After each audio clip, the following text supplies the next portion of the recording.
on September 28th, 2021. And today we're going to go chapter 32, My Mother by the Spirit Franchezzo.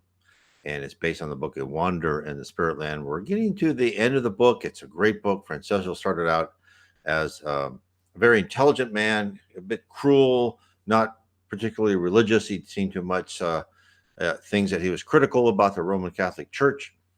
And it started when he died. He'd met a woman he just loved at the end of his life, and he died, he thought, way too soon.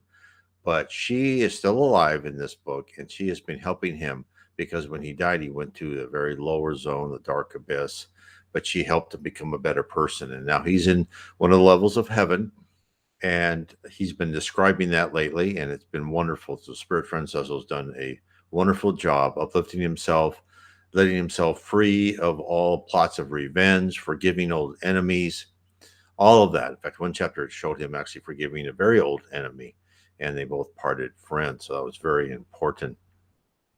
Now, before I begin chapter 32, I would like to have everyone, if you're interested in Spiritism, if you're interested in what I'm reading, if what I am revealing to you about the true reality of the spirit world, meaning that we are here on earth, we are immortal spirits, we live life after life, we incarnate over and over again, usually tending to be with our same core family. There are a lot of exceptions. I'm going to tell you, people that right now, but we're on Earth in order to improve our character and our personality. We are on Earth called a planet of atonement, where we are here to make amends for our past wrong deeds.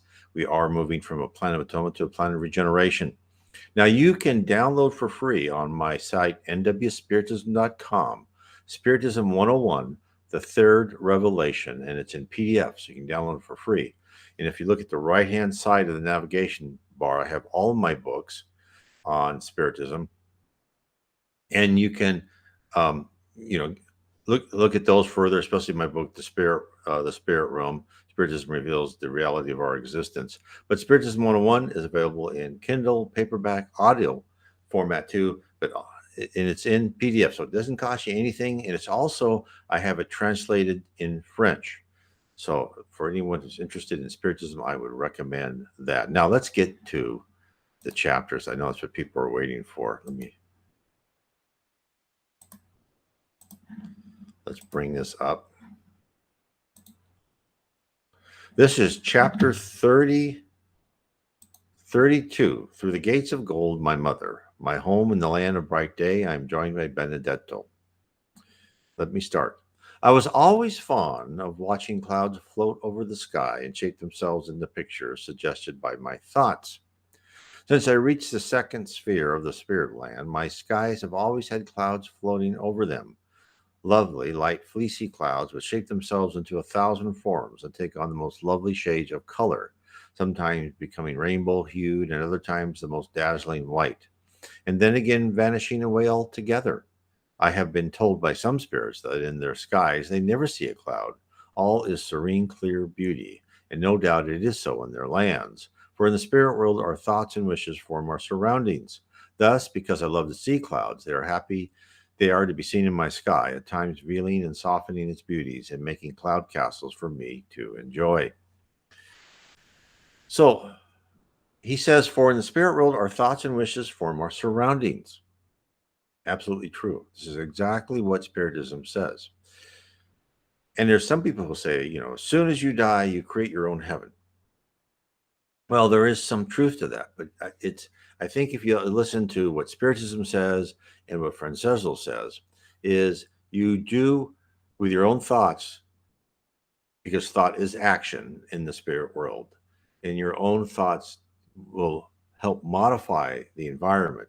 But when you think about that, the law of affinity places spirits with other spirits like them, that you kind of, and everyone is connected, and you're affected by other people's thoughts. You have a tendency to go along with the crowd, so to speak, and to absorb yourself into this bigger sphere of the people who are on your same level of what that looks like. So he's in the area of heaven where people like clouds, and that's how they're made. Now, if he wanted to create his house or the trees around his house or his garden differently, that's completely his prerogative. But I think something with the sky and so forth may be different. I could be wrong.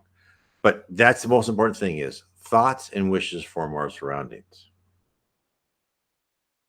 So when you understand that thoughts and wishes form our surroundings, and he's in this bright, lovely sky, and yet before he was in this dark land, he was in the underworld, right? He was in the lower zone, he was in the dark abyss, which some people call a purgatory, where everything was pretty dark. And why did people have to go in there? And why did people have to, even when they're alive, experience this terrible episodes and drama and have terrible things happen to them, even when they seem to be the most nice people in the world? So then you go back, you think, our thoughts and wishes form our surroundings. So, do you want people who are criminals, who are completely materialistic, who want to take advantage of other people in these levels of heaven? And who have no control over their primitive emotions. And they may seem nice people, but all of a sudden something sets them off and they become extremely angry. Do they fit into a spirit world where their emotions affect the environment surrounding them? Or do they fit in a lower part of the spirit world where they're not allowed to have that much influence? That is why we are on this planet, and that is why things seem so chaotic and cruel on this planet. We are being trained. We are being trained to remove our primitive emotions and replace those with advanced emotions, charity, fraternity, love, honesty. That is why everything happens in this world, and everything happens in this world because we need to be trained. Now, the way we're trained seems somewhat harsh because of another thing. And what is that other thing? Another factor is because we have free will. Each one of us has the free will to be as cruel or as nice as we wish. And if we do not want to learn, if we think our time on earth is to take advantage of people and to gather as much material goods and take advantage and just steal whatever we can steal, well, we have that free will. If we feel our life on earth is to improve a bit, not do any harm, do what we can, survive, then we have that free will. So those are things important, and all of that, and all that depends on how you form and you change and you modify your personality and your character for the better, meaning more advanced emotions over the primitive emotions. That will dictate of where you go after you pass over. Okay, let me continue. Now, sometime later, I obtained my little home in the morning land. I began to see between myself and my cloud pictures a vision, which, like the mirage seen in the desert, hovered on the horizon, distinct and lifelike, only to melt away as I gazed. This was the most lovely ethereal gate of wrought gold, such as might be the entrance to some fairy land. A clear stream of water flowed between myself and this gate, while trees so fresh, so green, so aerial, they seemed like fairy trees, arched their branches over it and clustered at its sides. Again and again did I see this vision, and one day, while I was gazing at it, my father came unnoticed by me and stood by my side. He touched my shoulder and said, Franchezzo, that gate is inviting you to go near and see it for yourself. It is the entrance to the highest circle of this second sphere, and it is within those gates that your new home is waiting for you. You might have gone some time ago into those circles which lie between you and it, had not your affection for this little cottage made you content to remain in it. Now, however, it would be as well for you to go forth and see if the wonders of that new land will not be still more delight for you. I am, as you know, in the third sphere, which will, therefore, still be above you. But the nearer you approach me, the more easily I can visit you, and in your new home we shall be much oftener together. And of course, then as the father is saying, and this is backed up by Spiritism, is when you're at a level above, it takes effort to come down and modify yourself because you are more dense, right? The higher you go, the less matter, more energy you are, and that's why when people see high spirits, they look like angels because they're more ethereal, and then they also reflect the love of God, and that makes everything like very white, and you can't see very well. But if you're on the same level as that, what you think is an angel, they would look normal to you. They'd be beautiful, but they would look normally beautiful. I'll carry on. I was so surprised I could not answer for a little time. It seemed incredible that I should be able to so soon to pass those gates. Then, taking my father's advice, I bade a regretful adieu to my little home, for I grew much attached to places which I lived long in, and set forth to journey to this new country, the gate shining before me all the time, not fading away as it had done before. And when he had these visions, and this is how, now, if you remember in our earlier chapters, he would have intuitions, or his leader would come and say, "No, I think this is going to happen." That's because they're communicating to him. They're communicating mind to mind. And at this stage, he's still not sure if that was that his own vision, his own imagination. But then his father came, said, "No, no, that's been planted in your head." So there are different ways spirits communicate. They can communicate through voice, which they'll do at the lower levels because they're not used to communicating mind to mind. They can communicate thoughts mind to mind, but you have to be in affinity to communicate that way, or you have to be pretty sophisticated and make sure that the receptors, you go through their paraspirits, and the receptors can understand what you're saying. And then the third way is you can send visual messages. And in fact, there is a record of the way that the visual messages is done in Revelation, where they said this, and I forgot the exact word of what they said. This great figure on the throne, they had these, bright swords, or I can't remember what they said, swords or lightning coming out of his mouth. And that was in the book of Revelation. Well, that's what spirits tell us here, is that when someone sends a uh, a visual, like like a short movie, like let's say you're on one of these platforms and you send a picture or a short movie or something like that, you there'll be a light coming out of your mouth just for a short period. It will then go to its intended recipient.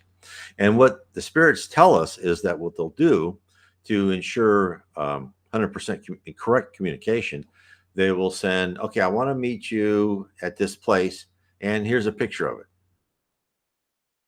It's like if someone said, "I want to meet you at this restaurant on the corner, and here I'm sending you directions and the exact GPS location." So they talk to you and they send you the location at the same time. That ensures 100% correct communication. Okay, I will continue on. In the spirit land, where the surface is not that of a round globe, as with the planets, you do not see object on the horizon vanishing in the same way, and earth and sky meeting at last as one. Instead, you see the sky as a vast canopy overhead, and the circles which are above you seem like plateau resting upon mountaintops on your horizon. And when you reach those mountains and see the new country spread out before you, there are always on its horizon again more mountains and fresh lands lying higher than those you have reached. Thus you can look down on those you have passed as upon a succession of terraces, each leading to a lower, less beautiful one, till at last you see the earth plane surrounding the earth itself. And then beyond that again, for those spirits whose sight is well developed, lie another succession of terrace-like lands leading down to hell. Thus circle melts into circle, and sphere into sphere, only that between each sphere there exists a barrier of magnetic waves, which repel those from a lower sphere who seek to pass it until their condition has become in harmony with the higher sphere. Again, it's just amazing. He is complete accommodation with Spiritism. Exactly what Spiritism tells us is that if you're at a certain level, let's say you're level 5 in heaven, you can go down level 4 all the way below to what he calls hell, which is the Spiritism calls the dark abyss. There's no eternal punishment, but you can't really go higher. You can go lower, and of course, if you're on the 5th sphere, you can't really go in the 6th sphere unless someone takes you by the hand from the higher sphere and helps you through it. Because if you try by yourself to go, it will just be too bright and too uncomfortable for you to penetrate into that higher sphere. It's like you're getting close to the sun, and the brightness just blinds you. I'll carry on. In my journey to the Golden Gates, I passed through several circles of the second sphere, whose cities and dwelling places would have tempted me to linger, admire them, had I not been so eager to view the far land which was now the goal of my hopes. I knew, moreover, that I could at any time on my way to Earth stop and explore these intermediate lands, because the spirit can always retrace his steps if he desires, and visit those below him. At last, I reached the top of the last range of mountains between me and the Golden Gates, and saw stretched out before my eyes a most lovely country. Trees waved their branches as in welcome to me, and flowers blossomed everywhere, while at my feet was the shining river, and across it the Golden Gates. With a sense of joy in my heart, I plunged into that beautiful river to swim across, its refreshing waters closing over my head as I dived and swam. I had taken no heed to my clothing, and as I landed on the farther side, I looked to see myself dripping with water, but in a moment I found my clothing as dry as could be, which was still stranger. My gray robe with its triple bordering of white had changed into one of the most dazzling snowy luster with a golden girdle, and golden bordering. At the neck and wrist it was clasped with little plain gold clasps, and it seemed like the finest muslin in texture. I could scarcely believe my senses. I looked and looked again, and then with a trembling, beating heart, I approached those lovely gates. As my hand touched them, they glided apart, and I passed into the wide road bordered by trees and flowering shrubs and plants of the most lovely hues, like flowers of earth. Indeed, but ah, how much more lovely, how much more fragrant, no words of mine can convey to you. So, now, a couple things. He went into water, and then he wasn't wet, right? Because in his mind, he shouldn't be wet anymore. And he was in water. He felt water. When he's out, he didn't feel water, and therefore everything was dry. But then his clothing changed. Now he didn't think of that, which is as you get higher, you make your own clothing, right? But I believe what happened is the superior spirits knew they were following him. They knew exactly where he was. Everyone is connected, and they could follow him. And as soon as he passed that river and getting to the Golden Gate, they caused him to have the the clothing that fit his new station. And in fact, spirits have told us that you look at people's clothing, the color of the robes, the color of the lovely stones that are around them. And he says playing gold class the same, but there's also a lot of times there's stones in people's uh, um, kind of like circlet they have or on their clothing. They will also tell you what kind of group they work in and what is their level. So there's a lot of that. There's which I know in America we're not used to in the United States, but in the European countries and other countries, you're always used to seeing these badges of office and uniforms. And I think that is more what heaven is like. You'll see that.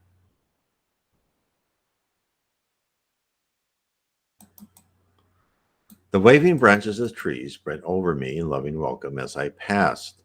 The flowers seemed to turn to me as greeting one who loved them well. At my feet there was a soft green sward, and overhead a sky so clear, so pure, so beautiful, and the light shimmering through the trees as never did the light of earthly sun.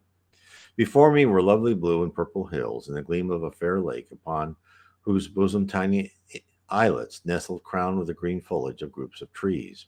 Here and there a little boat skimmed over the surface, and the lake filled with happy spirits clad in shining robes of many different colors. So like to earth, so like my beloved southern land, and yet so changed, so glorified, so free from all taint of wrong and sin. So imagine that beautiful shimmering water on the lake with these small islands with wonderful growth and trees, and it'd be like uh, the far northern hemisphere or northern Europe or the southern hemisphere where you can see beautiful trees, during a summer, and the weather is beautiful, the sky is blue, and people are having fun, and that's heaven, and it doesn't end. It doesn't end when you're there.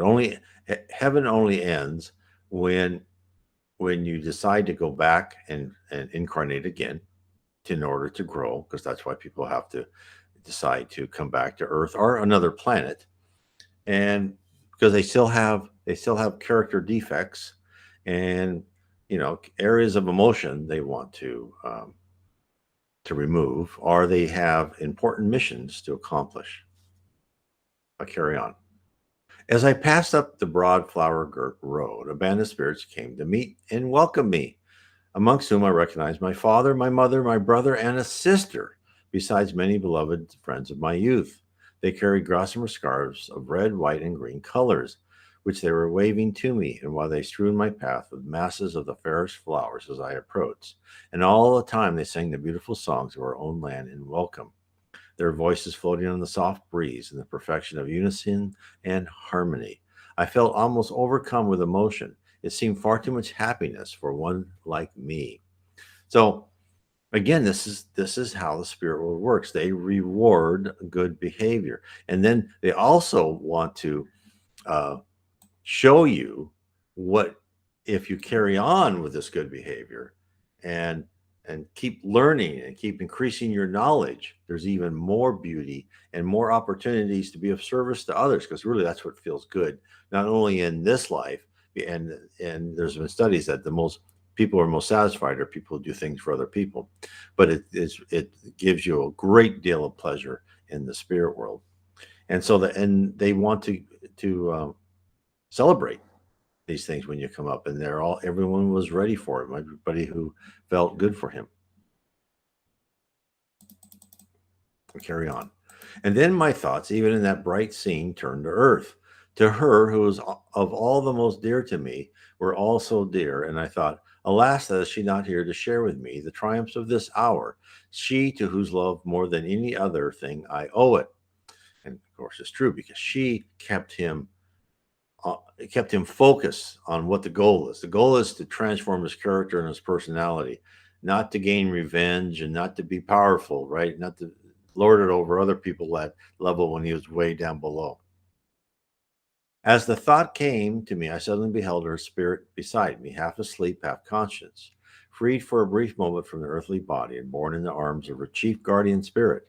Her dress was of the spirit world, white as a bride's, and shimmering with sparkling gems like dewdrops.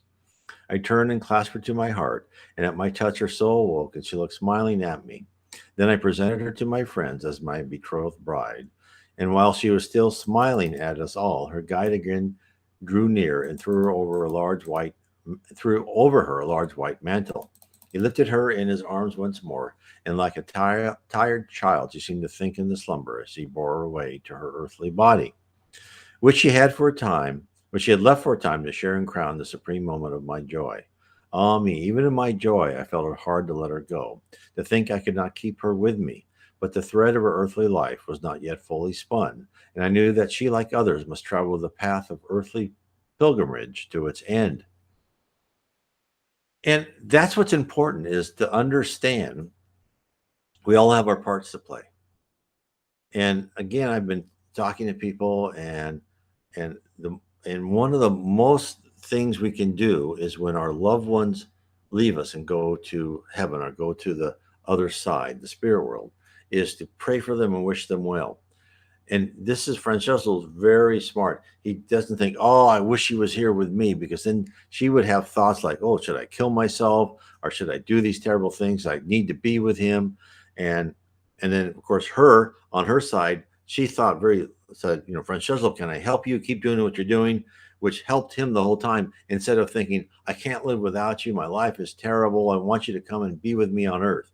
If she had done that, she would have spun invisible ties, and he would not have been anywhere as effective in really transforming his character and personality for the better. And that's why once we recognize we're all on this earth kind of like a summer camp to grow and to be better, and that this time we're here isn't that much in the span of our immortal lifetimes. We need to think and pray and be positive, for either we're in the spirit world or we're in the physical life, because all of this is very transitory. When my beloved was Gone. My friends all clustered around me with tender embraces. My mother, whom I'd never seen since I was a little child, caressing my hair and covering my face with kisses as though I'd still been the little son whom she had left on earth so many, many years ago, that his memory of her has been but dim, and that the father had supplied the image of both parents in his thoughts. Then they led me to a lovely villa, almost buried in roses and jasmine, which clustered over its walls and twined around the slender white pillars of the piazza, forming a curtain of flowers upon one side. What a beautiful home it seemed! How much beyond what I deserved! Its rooms were spacious, and there were seven of them, each typical of a phase in my own character or some taste I had cultivated. My villa was upon the top of a hill, overlooking the lake which lay many hundreds of feet below. Its calm waters rippled by magnetic currents, and the surrounding hills mirrored in its quiet bosom. And beyond the lake there was a wide valley. As one looks down from the mountain top to the low hills, the dark valley and level plains below, so did I now look down from my new dwelling upon the panorama of the lower spheres and circles through which I had passed, to the earth plane and again to the earth itself, which lay like a star far below me. I thought as I looked at it, there dwelt still my beloved, and yet there lay the field of my labors. I have sat many times since gazing out on that lone star, the pictures of my past life floating in a long wave of memory across my daydream, and with all my thoughts was interwoven the image of her who was my guiding star. So, what a wonderful thought. And just think about his 7 room mansion from which he could look out this wonderful lake and the valley far below, and think about how stress free he was. He didn't have to worry about making the mortgage on the house. He didn't have to worry about getting sick. He didn't have to worry about the car in the garage and the insurance for it or the insurance for the house. No, he had all he had to concentrate on is how can he improve himself? How can he help others? How can he think the best? And that's why you want to grow these ideas while you're on earth is give up malicious gossip, right? Think the best for people. Be positive in your outlook. Enjoy the work that you're doing. Of course, that's easier said than done, but try to enjoy, try to do whatever you're doing is the best because that is the goal of all of us here on earth and in the spirit world is to become perfect and pure someday. And to become perfect and pure, everything we do we must try to do as perfect as possible. Now, of course, we're all far from that. Absolutely me, a lot of things I don't do perfectly, but I'm trying to do better as I go on and on. And that's the important thing is the trend line. I'll carry on. The room from which I could see this view of the distant earth was my music room, and in it were musical instruments of various kinds. Flowers festooned the walls, and the soft draperies the windows, which required no glass in their frames to keep out the soft zephyrs of that fair land. A little honeysuckle that was surely the same sweet plant which had so rejoiced my heart in my little cottage in the morning land, trailed its fragrant tendrils around the window, and on one of the walls hung my picture of my darling, framed with its pure white roses, which always seemed to be an emblem of herself. Here too again I found all my little treasures which I had collected in my dark days, when hope seemed so far and the shadow of night was ever over me. The room was full of soft masses of lovely spirit flowers, and the furniture was like that of earth, only more light in appearance, more graceful and beautiful in every way. There was a couch which I much admired. It was supported by 4 half-kneeling figures of wood nymphs, carved as it would seem from a marble of the purest white and even more transparent than alabaster. Their extended arms and clasped hands formed the back and the upper and lower ends. Their heads were crowned with leaves, and their floating draperies fell around their forms in so graceful, so natural a manner. It was difficult to believe they were not living spirit maidens. The covering of this couch was of a texture like swan's down, only it was pale gold in color. So soft was it, it seemed to invite one to repose, and often I leaned upon it and looked out at the lovely scene and away to the dim star of earth with its weary pilgrims, its toiling souls. So again, imagine the work of art, just that couch and the house, the mansion itself was all created by thought. So there were very talented people who, who created the house. Who knows? There might have been an artisan that created the couch, and then they brought it there as a gift for him, for Franchezzo.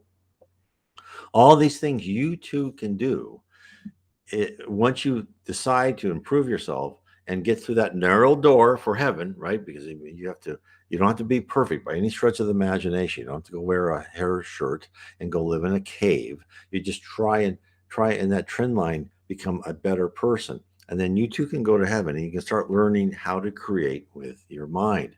And you can create furniture or whatever you'd like. Create these objects of beauty. And that couch and that house and the flowers around it will never decay until the spirit who created them or another spirit with force of will decides they don't want to use it any longer, and then they can make it just disappear. Nothing ever decays. The paint doesn't peel from the walls. Mold doesn't go on the walls. Nothing leaks because the rain is when they want it to. All this is because it's made by thought. Nothing decays because there's no time in the spirit world.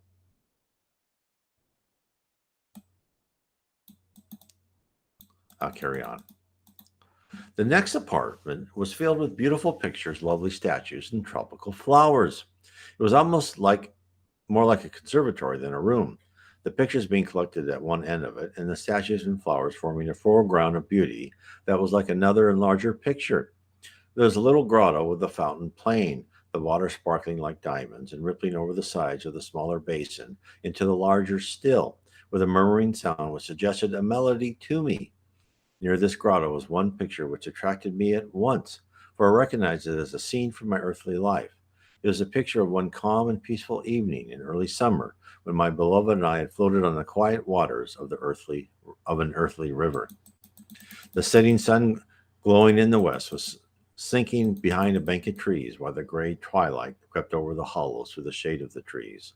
And in our hearts there was a sense of peace and rest which raised our souls to heaven.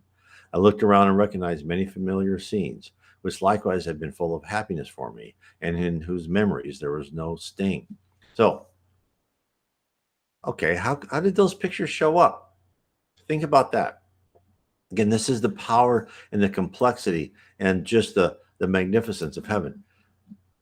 Franchezzo, everything he went through is recorded. Every thought, every picture, every thought of people around him, everything is connected and it's recorded.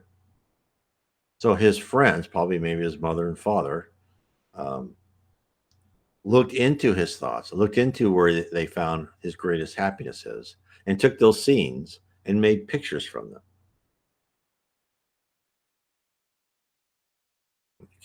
Could you do that in our physical world? No, but you can do that in the spirit world.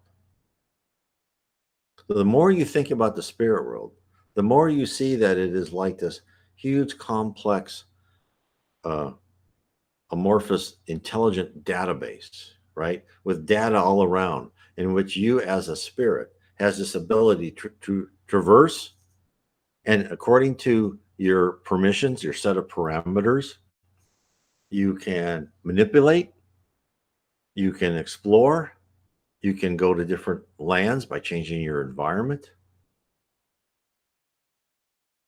That world is so different and yet so familiar, and they make it look familiar because here is in a house with a couch, and it's not like in the Matrix movie where he sees data going through, but yet that is what it is because his spirit has interfaces which translate the information into what it should look like to him. And if now I'm sure higher spirits, if they wanted to see the data and the connections, they could follow that. But if they wanted to see what it represented, just like when you have a picture on your computer, and it's really encoded pixels, and then it puts those pixels on the screen, and it looks like the picture you wanted. But inside the database, they're all encoded. They're data with the color and different relations of pixels to each other's. That is that's heaven. That's the universe. That's the spirit universe. And in the spirit universe, there's many sub universes, just like the spirit universe we are. The physical universe is a subset of uh, I'm sorry, the physical universe is a subset of the spirit universe we are in. But there are many other levels and dimensions, and even within universes, there are different dimensions. You're you're on this earth. You have these worries. You're worried about the house payment. You're worried about what someone said to you the other day. You're worried about getting that promotion in the job. And those are all meant to be because you're being trained to handle these things in your life, to handle stress and to handle stimuli and to be calm about them. But once you understand Spiritism and you look at your life at the 10,000-foot level, everything you do on earth, like, oh, okay, I'm in class. I go from class to class. I'm in school. I go from class to class. I have to go through these things, and hopefully, I can learn from each episode. It becomes less important, and you become less stressed, and you become calmer, and you become more able to cope because everything here is just a test and a uh, is a set of educational episodes for you. I'll carry on. There are also many pictures of my friends and scenes in the spirit world. From the windows, I could behold another view than from my music room. These showed the lands which were yet far above me, in whose towers and minarets and mountains shone through a dim haze of bright mist, now rainbow hued, now golden or blue or white. I loved the change from the one view to the other, from the past which was so clear to the future that was still dim, still veiled for me. In this picture salon, there was all that which could delight the eye or rest the body. For our bodies require repose as well as do yours on earth, and we can enjoy to rest upon a couch of down earned by our labors as much as you can enjoy the possession of fine furniture bought with gold earned by your work on earth. Another salon was set apart for the entertainment of my friends. And here again, as in the lower sphere, there were tables set out with the feast of simple but delicious fruits, cakes, and other agreeable foods, like earthly foods, only less material. And you'll see that a lot. You will see that many higher and higher spirits don't eat at all, even fruits. They'll just get it from the air and the water, but their energy. And because in the ethereal life, you need a lot less energy. But in the lower levels, they'll eat fruits and broth and besides water and sunlight. And there's also the delicious sparkling wine of the spirit world, which I had before mentioned. Another room was full of books recording my life and the lives of those whom I admired or loved. There were also books upon many subjects, the peculiarity in them being that instead of being printed, they seemed full of pictures, which, when one studied them, appeared to reflect the thoughts of those who had written the books more eloquently than any words. Here, too, one could sit and receive the inspired thoughts of the great poets and literary men who inhabit the sphere above.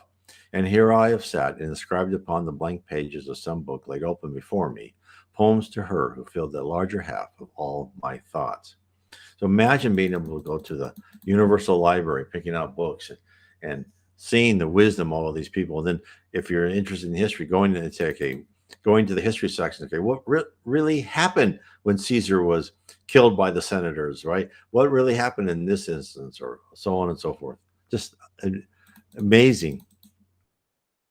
I'll carry on. From this room, we passed out to the garden, my father saying he'd show me my chamber of repose after our friends were gone. Here, as in the house, flowers were everywhere, for I always loved flowers. They spoke to me of so many things and seemed to whisper such bright fancies and such pure thoughts. There was a terrace around the house, and the garden seemed almost to overhang the lake, especially at one secluded corner, which was fenced in with a little bank of ferns and flowering shrubs, and backed by a screen of trees. This nook was a little to the side of the house, and soon became my favorite resort. The ground was carpeted with soft green moss, as you have not on earth, and flowers grew all around. Here there was a seat whereon I loved to sit and look away to earth, and fancy where my beloved one's home would be. Across all those millions of miles of space, my thoughts could reach her as hers could now reach me. For the magnetic cord of our love stretched between us, and no power could ever shut us out from each other again. Now, when he said millions of miles of space, so if you look at us geographically, and you see the universe geographically, there appears to be distance. But then spirits really say there's no such thing as distance. There's distance, I'm sorry, there's presence and absence. So millions of miles is nothing. His thought went and connected to her thoughts.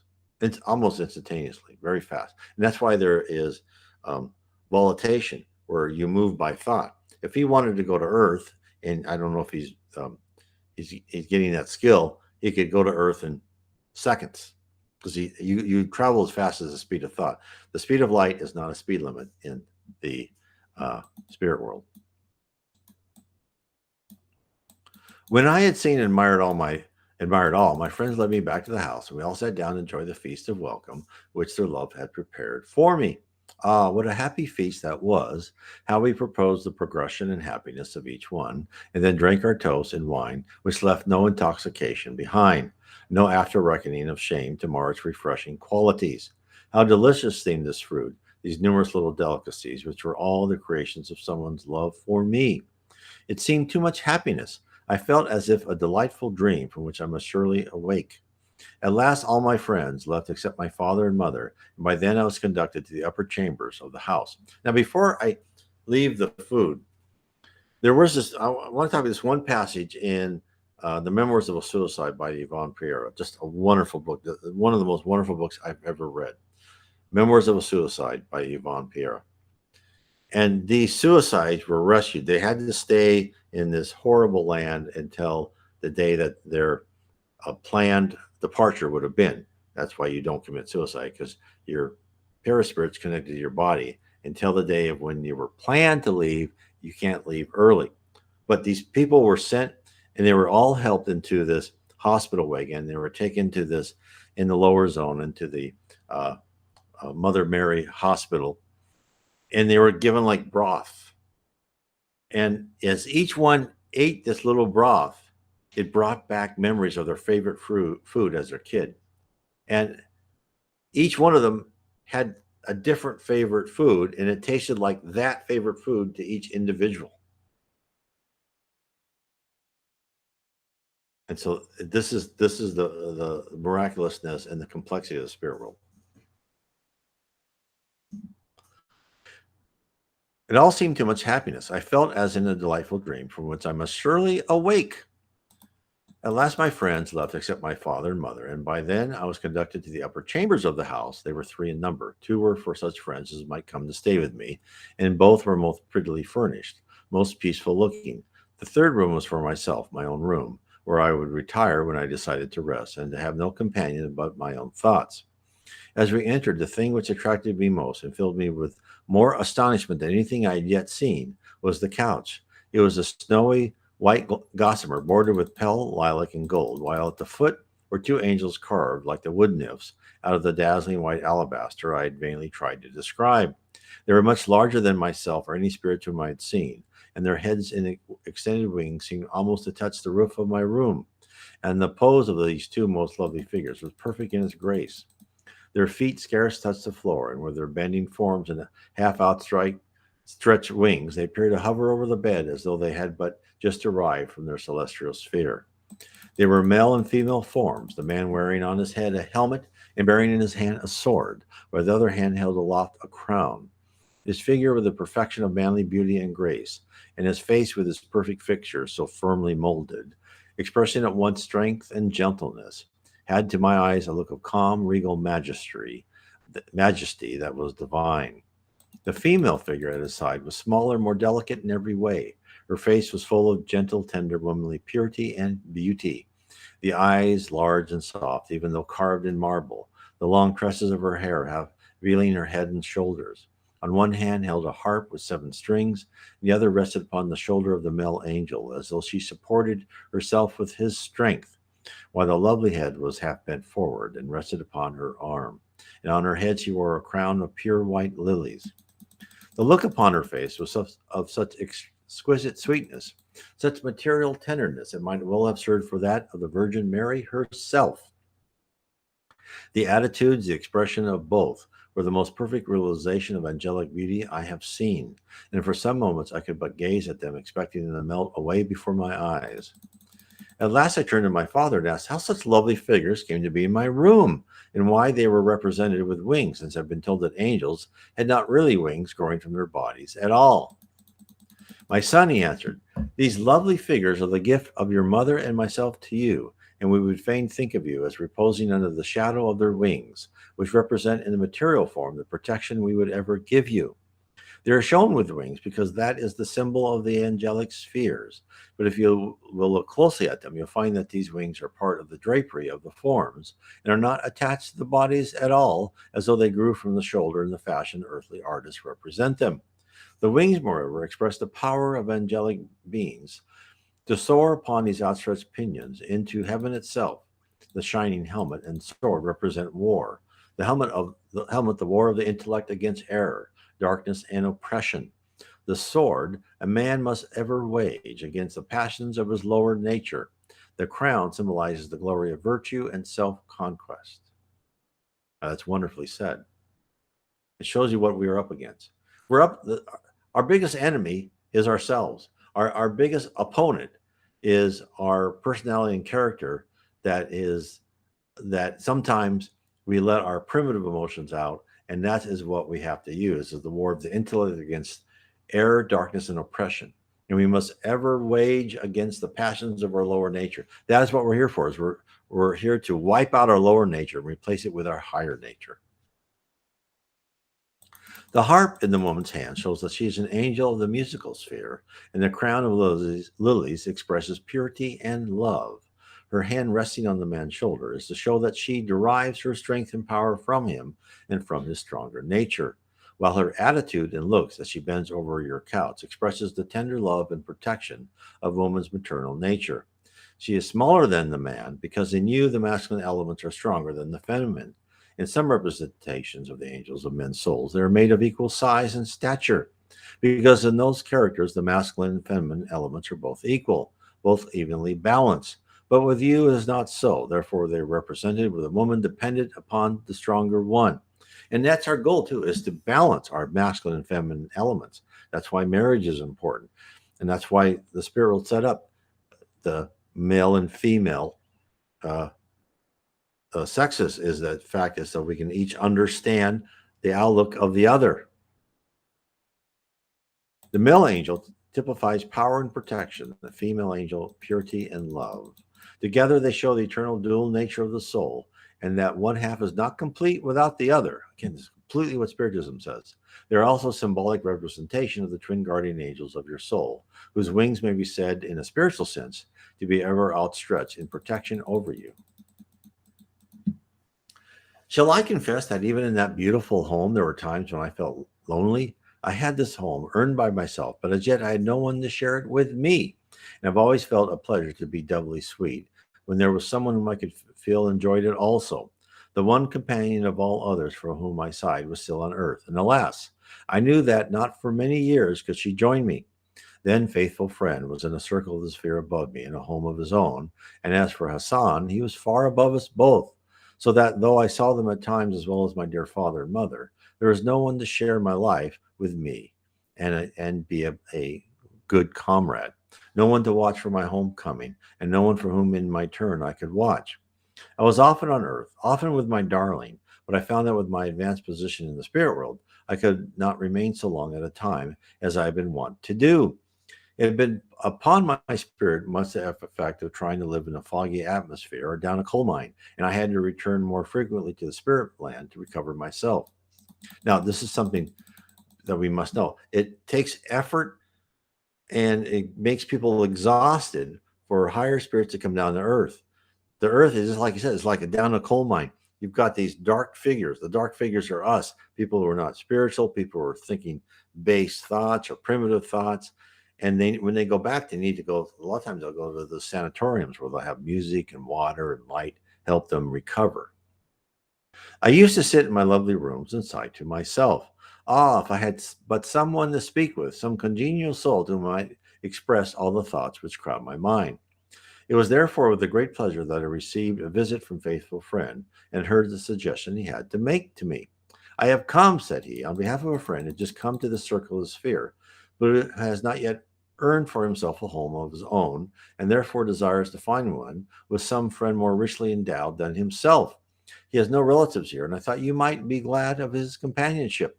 Most truly, I would be delighted to share my home with your friend. Faithful friend laughed. He may be called your friend also, for you know him. It's Benedetto. Benedetto, I cried in astonishment and delight. Ah, then he will indeed be doubly welcome. Bring him here as soon as possible. He is here now. He awaits at your door. He would not come with me till he was sure you would really be glad to welcome him. No one can be more so, I said. Let us go at once and bring him in. So we went to the door, and there he stood, looking very different from when I last seen him in that awful city of the lower sphere. Then so sad, weighed down, so oppressed, now so bright, his robes like mine of purest white, though his face was still sad in expression, yet there was peace, and there was hope in the eyes as he raised to mine, as I clasped his hand and embraced him, as we of my southern land embrace those we love and honor. It was with much pleasure that we met, for we both for we who had both so sinned and so suffered, and we were henceforth to be as brothers. Thus it was that my home became no more solitary, for when one of us returns from our labors, the other is there to greet him, to share the joy and the care, and to talk over the successes or the failure. And that's the end of chapter 37.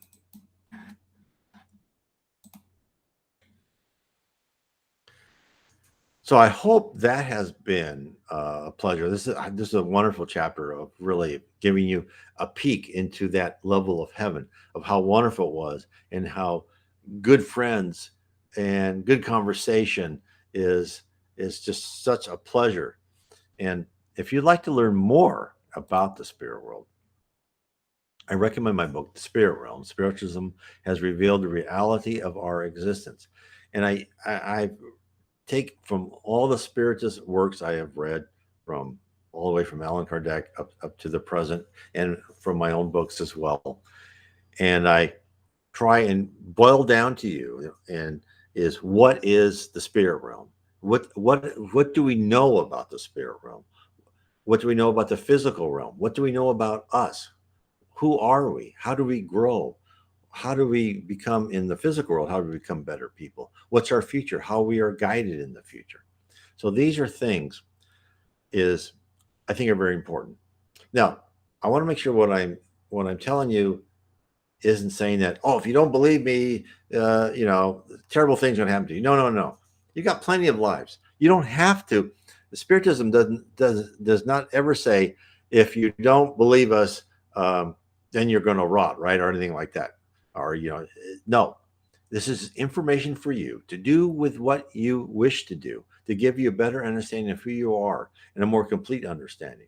And what Spiritism wants you to do is to discover that what's always been bothering you, that science and our culture today is not filling in those blanks, and you feel there's something more. Well, there is something more, and it's revealed in great detail by Spiritism.